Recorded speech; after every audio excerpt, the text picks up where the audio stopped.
Tu veux connaître Baldur's Gate 3, prépare-toi à découvrir 55 secrets, easter eggs et détails incroyables cachés dans le jeu. De moutons explosifs à Divinity, cette vidéo va te retourner le cerveau, abonne-toi, pouce bleu. En 1, est-ce que tu sais que tu peux invoquer un mouton magique explosif à nommer Harvard Willoughby, donc avec une méta un peu particulière. Tu peux avoir un mouton magique dans ton équipe et un œuf qui apparaît dans ton camp.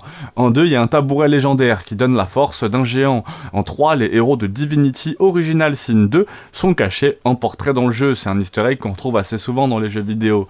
En 4, ton familier, Corbeau, appelé Cotte, référence à Edgar Allan Poe. En 5, on a les glands de Drizzt Do'Urden qui sont dans le jeu, oui le vrai. Tu peux visiter la tombe de Gorion, le mentor du héros original. Une statue de Mordok Selanmer est aussi présente, c'est le vampire culte dans Dark Alliance 2. N'hésitez pas à aller voir ma vidéo sur Dark Alliance. Le journal de Faldorn la druide est présent, et c'est un vieux perso de Baldur's Gate 1. Le masque d'Ethel la sorcière peut changer ton apparence et ton destin. Allez voir les vidéos sur Ethel la sorcière, c'est très intéressant, c'est même pas moi qui les ai faites. Wither te pose des questions existentielles, à la Planetscape Torment. On a aussi pas mal de références et de lore caché dans le jeu. Restez bien jusqu'au bout, après on va parler de mécaniques très inattendues. En référence et en lore caché, on a un livre qui te parle des Illidid de Spelljammer, un clin d'œil cosmique. En 12, tu peux rencontrer Volo, le fameux écrivain des Royaumes oubliés. Je pense qu'on est très nombreux à l'avoir rencontré.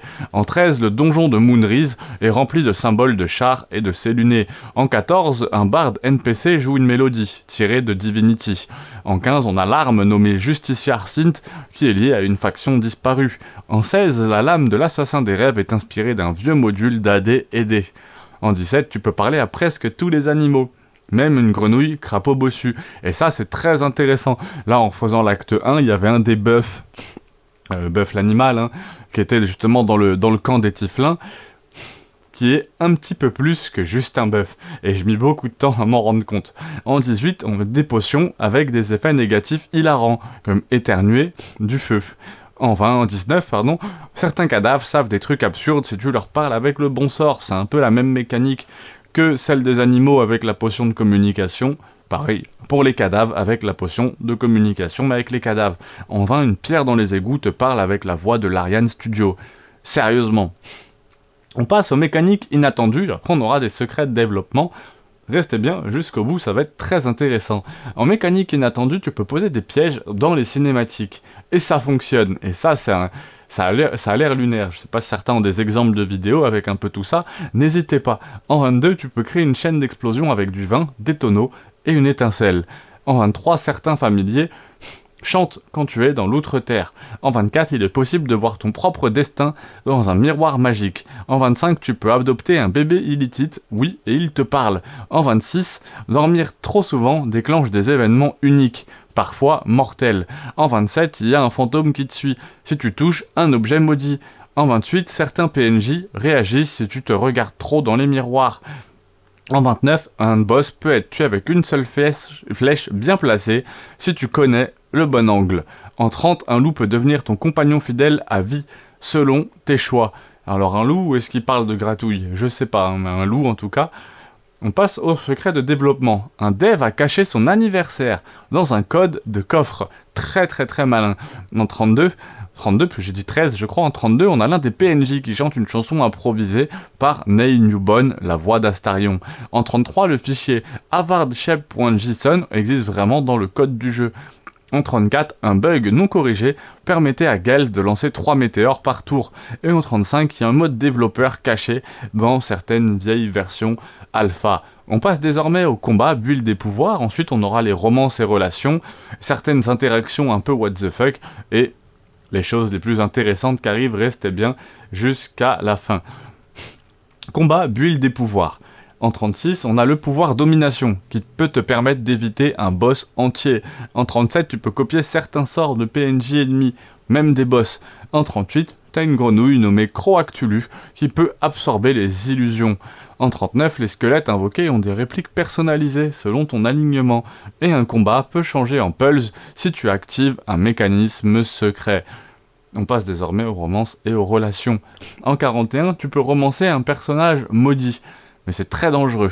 En 42, certaines scènes de romance changent selon ton campement et selon la météo. En 43, si tu rejettes certains persos, ils peuvent te trahir plus tard. Et en 44, la scène de groupe romantique, tu la connais pas encore, et c'est un secret, la scène de groupe romantique. On se doute de ce qui doit se passer, mais alors là, s'il y a moyen de faire ce que je pense là, la scène de groupe romantique, hein, c'est assez... On parle d'orgie, clairement, s'il y a moyen de faire ça, ça serait une dinguerie. Et en vous racontant ça, à chaque fois, je me rends compte que j'ai vraiment pas fait le tour de Baldur's Gate, alors que... Peut-on faire vraiment le tour de ce jeu ?